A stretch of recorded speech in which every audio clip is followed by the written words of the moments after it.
So ayun guys, kamusta kayo mga kalitar?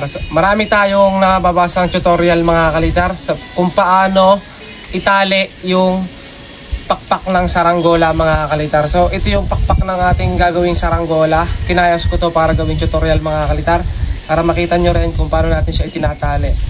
So ano ba yung unang gagawin natin? Siyempre dapat may pakpak tayong kinayas at may patindig para maikabit natin. Yung puwet, bahala na kayo kung anong ipupuwet nyo mga kalitar sa gagawin yung saranggola. Pero ang topic lang natin ngayon ay paano magtali ng pakpak o paano magbuo nitong baskagan.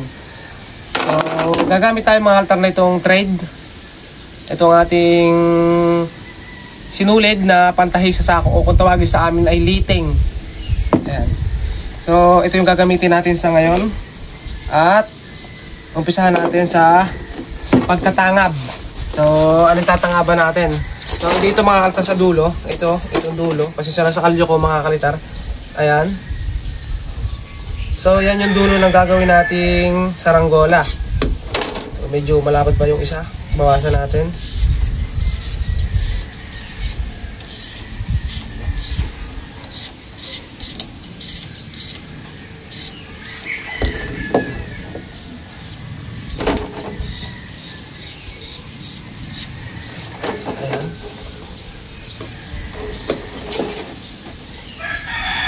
So, tatangaban natin mga kalitar ay ito. So, tatangaban natin ng ganito mga kalitar, yung dulo.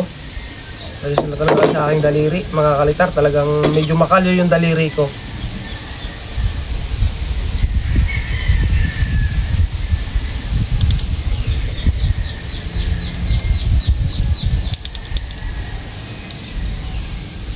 Ayan guys.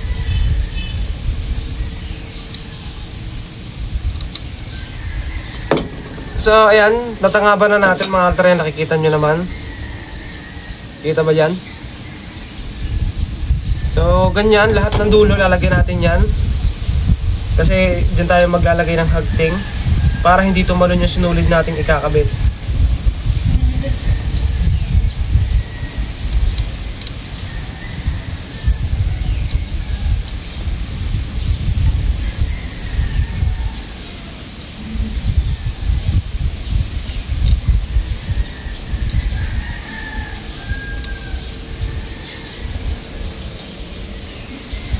Okay.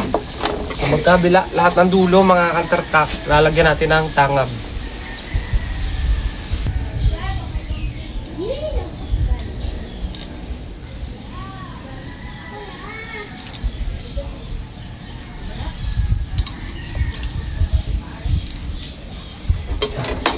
Okay, natangaban na natin ngayon lahat mga kalitar itong pinaka dulo. Ngayon naman guys, kakabit na natin dito mga kalitar sa may patindig. So piliin natin yung kawayan, dapat salungat yan mga kalitar. Ito natin.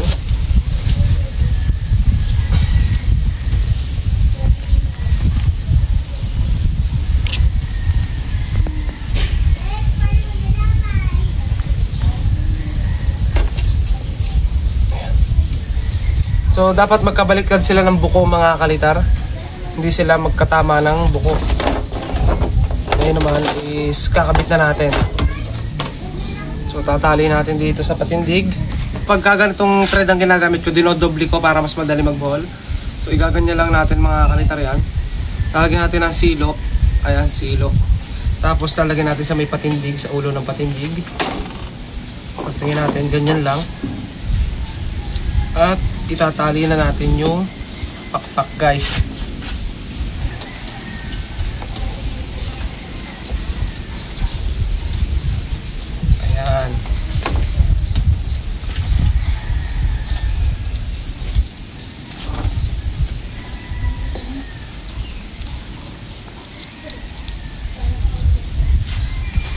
So pwede kayong gumamit ng tansi, depende kung anong meron kayo dyan mga kaltar na panali.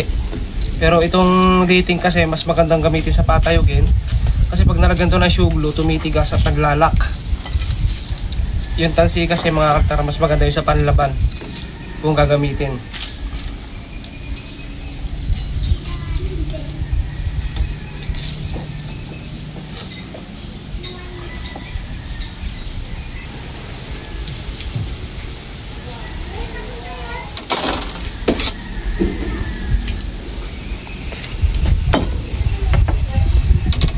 puputulin natin yung labis na tali. So ito na yung pakpak mga kalitar. Ayan, ganyan yung pagkakatali natin. So maganda siyang tignan kasi malinis.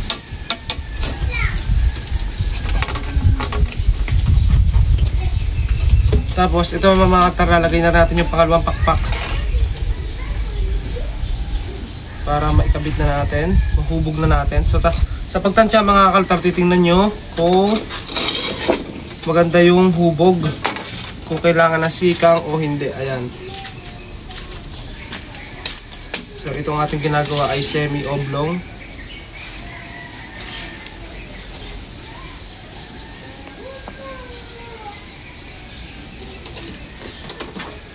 Okay, dito natin siya tatali.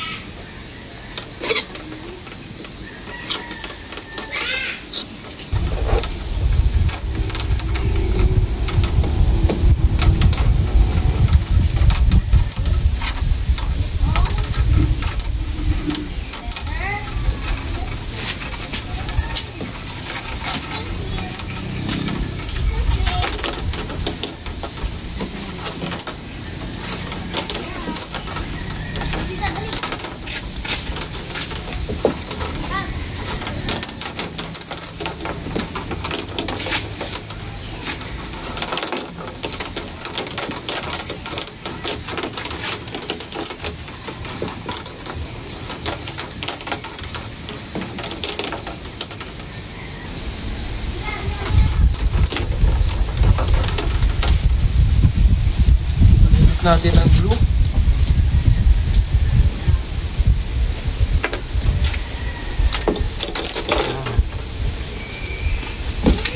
So ito na guys yung pinaka ano natin, pakpak. Kaya kita nyo naman. Ang gagawin naman natin guys ay hubugin naman natin. Sa paghuhubog, gumagawin ko ng tali mga kalitar para hindi mapwersa yung kabilang pakpak. So tatalian natin dito pag hinagtingan natin dun sa kabila. So ganito lang, ayan. Talian natin dito ng pansamantala.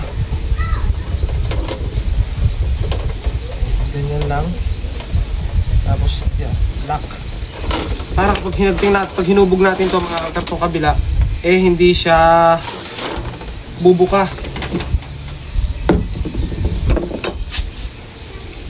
Diba talaga pag may bagong panali mga kalitar, mas madaling gumalaw kaysa doon sa mga bola-bola mga kalitar na ano lang, yung gulo-gulo, ang hirap ayusin.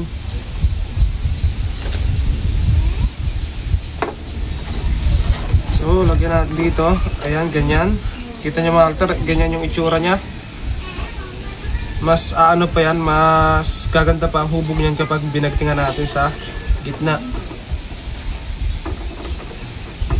So ginagawa ko ito mga kalitar kasi nung ginawa ko to hindi pa tayo 100k subscribers.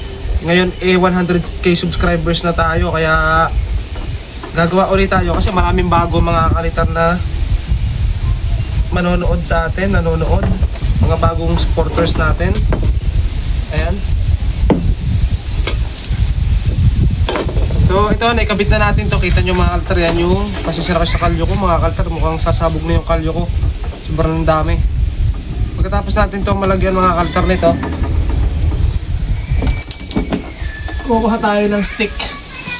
Kukuha tayo ng stick mga kalitar. Ayan. Ito yung stick mga kalitar na gagamitin natin. Ganito lang.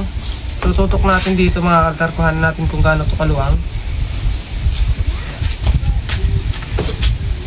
Taksan natin.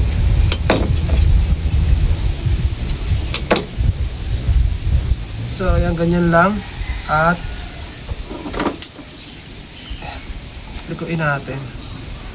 Yan. Kung gaano kalaki yung luang nito, kuhanin nyo dito sa stick. Tapos sa kabila naman. At ganoon din yung proseso mga kalitar. Tatali ulit natin dito. Ayan. Ganyan lang. Tapos babagin natin pa para to.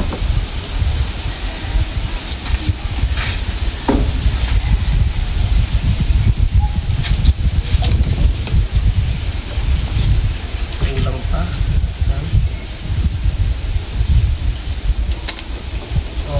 Tapos lalak ulit natin.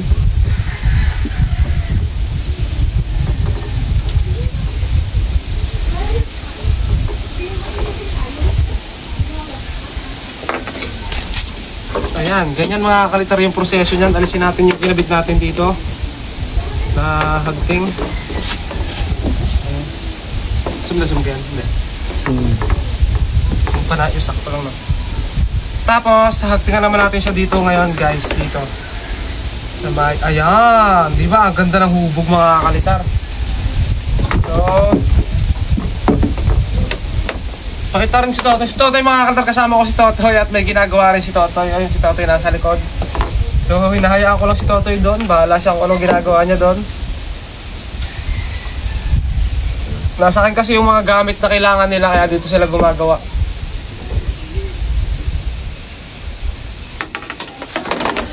Ngayon naman ay susukatin natin mga kalitar yung gitna. So, need natin ng tape measure o medida kung tawagin mga kalitar. Lagyan natin dito. Okay, ito guys, lagyan natin dito. Tapos sukatin natin. Para makuha natin yung gitna, dapat dito natin susukatin mga kalitar sa loob. Dito sa loob. Dito sa loob ng sikang. So, tutupin natin ngayon pag nakuha na natin. Tapos, tatali natin dito. Ayan. Ay, tatali. Yung tatangab natin dito, guys. Ayan. So, tatangab natin dito ng konti para sa pagtatalianan mga kagat sa hagting na gagamitin natin.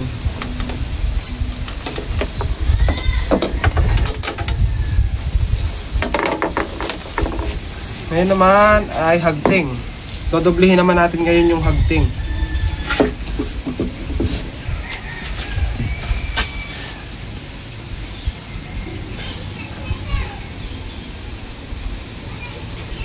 Okay.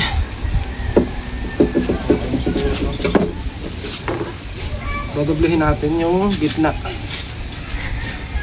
So ilalak ulit natin mga kalitar to dito. Dito lang yan. Ayan, ganyan. Tapos sisilo natin. At hagtingin natin dito. Wala ko ng ball pen.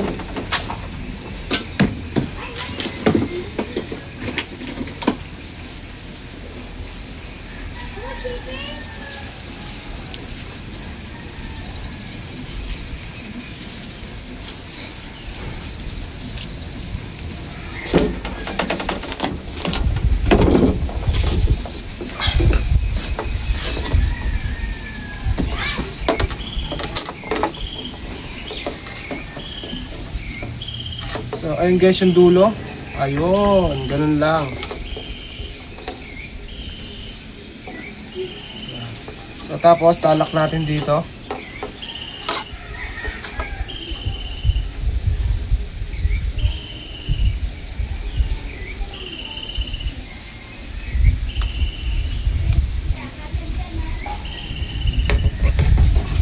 Tapos yung kabila naman mga kalitar. Para magkaparehas mga kalitar, ang gagawin natin, sukahan natin dito yung sukat ng gitna. So dito, ayan. Guguhitan natin kung gaano kahaba yung kabilang pakpak mga kalitar, kuhanin natin yung sukat. Ganyan. Tapos dito sa kabila, hagtingin din natin. Ako kasi sumusuot mga kalitar dito. Mahagting ko ng ayos. Saka ako susukatin mga kalitar, hihilahin. So kanya-kanya tayo ng diskarte guys dito.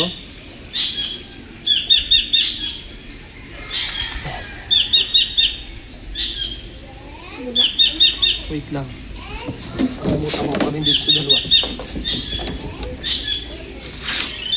Hindi nakahuli.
Tapos yan mga kalitar, matapos nating hagtingan, suglo natin to. Ayan guys, lumalabas na yung hubog ng saranggola natin. Yan yung hubog nya. Kita nyo mga kalitar yung hubog. At ngayon, lalagyan din natin siya dito ng hagting. Kita nyo mga kalitar dito. Hagtingan din natin dyan. Para sure na pantay mga kalitar yung saranggola natin.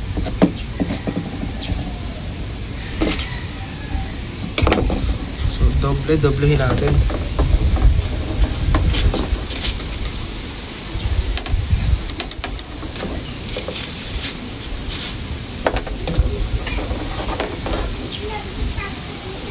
So hagtingan natin dito.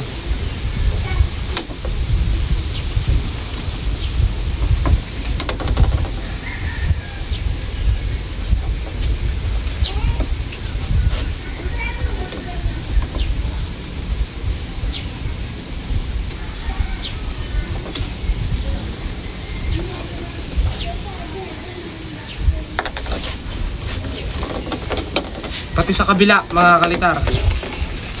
Pero bago natin ituloy yung paghahagting, sukatin muna natin kung pagiging pantay yung kanyang baskagan.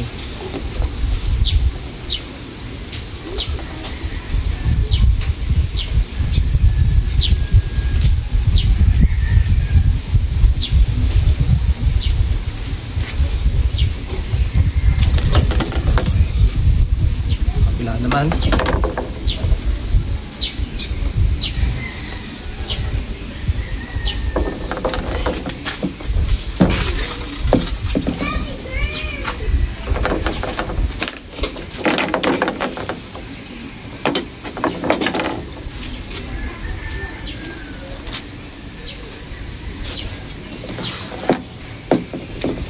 Ganyan. Kung ano yung ginawa natin sa kabilang mga kalitar, ganun din yung gagawin natin dito sa kabilang pakpak.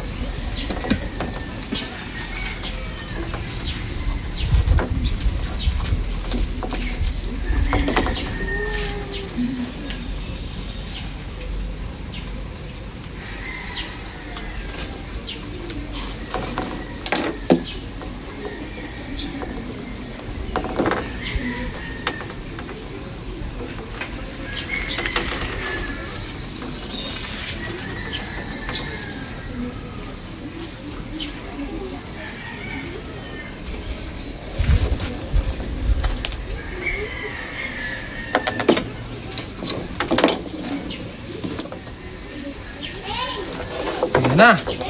So ito na yung pakpak mga kalitar ng saranggola natin. May kakulangan pa dyan, lalagyan to rin natin yung hagting dito. So ako kasi naglalagay mga kalitar ako dito ng hagting sa pinakagilid. So paano? Ito para mas mukhang oblong mga kalitar o bilog. Tugtugtungan natin dito. Parang pinakapakapitan ng pabalat guys.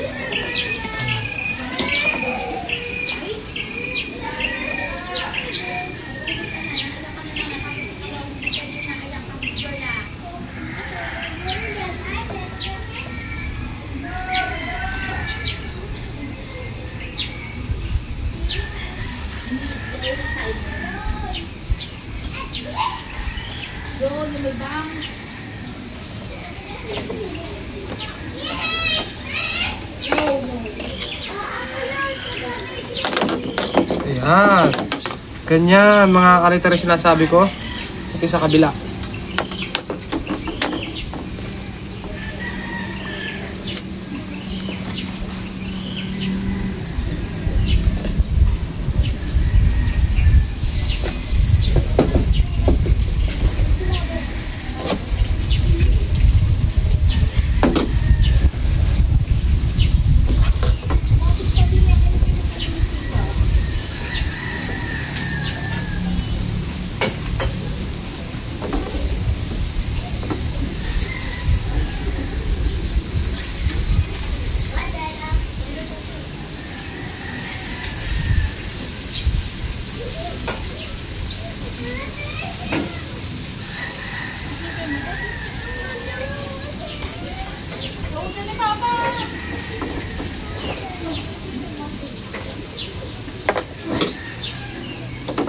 Okay. So pakita mo dito cameraman kung gaano kapantay yung hubog natin sa ibabaw. Ayan. So ganyan yung hubog natin, pati sa kabila. Pakita mo yung sa kabila.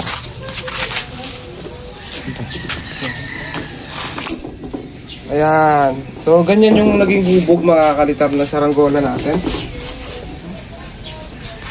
At nasa inyo na mga kalitar kung ano yung ipopwet nyo. Basta na pinakita ko lang kung paano magtali ng pakpak mga kalitar. Kung paano maging bilog o oblong. Guys, yung ginawa natin na pakpak ng saranggola natin. At sunod na pa ito, pampuwet na mga kalitar, pero hindi na natin pakita. Pinakita natin kung paano magbuo mga kalitar ng pakpak ng saranggola.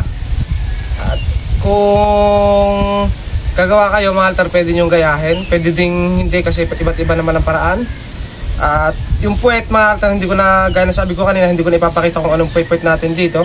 So nasa inyo na yun, kung magawa nyo rin yung ganito, eh nasa inyo na kung ano yung ipopwet nyong, kung anong ipopwet nyo sa saranggola nyo. So si Totoy nga pala, may ginawa siya puwet. Anong Totoy ginawa mo? Pati Totoy? Palayok. Ay, di palayok. Ayan. Puwet di palayok mga kalitar ang ginawa ni Totoy. Walang hagteng. Nasaan hagteng? Tinggal mo? Bakit? Hindi mo ay. Ito kinayas ko tong ilalim nito. Ginaya lang ni Totoy yung ibabaw. Pero ang galing ah. Nagagawa niya na. Kasama nga pala natin si Totoy mga kalitar yan. So interviewin natin si Totoy. Totoy, ano yung puwet niyan? Palayok. Puwet palayok. Ano kaya? Walang pasok? Sigurado ko walang pasok. Oh, wala raw pasok mga kalitar. Tapos Friday ngayon, Sabado bukas, sigurado. Kanina may bata na ulit dito mga kalitar. Hindi ko na lang naipakita kasi hindi pa ako gumagawa kanina. Kaya ito, ngayon lang natin naipakita yung mga ginagawa natin. So, salamat mga kalitar sa pagsama. Sana'y naunawaan yung pagtatali natin. Paano natin binubuo yung pakpak ng saranggola natin. Sana'y nag-enjoy din kayo kahit simple lang yung video natin ngayon. At may natutunan. So, bye-bye! Totoy. Nahiya si Totoy mga kalitar.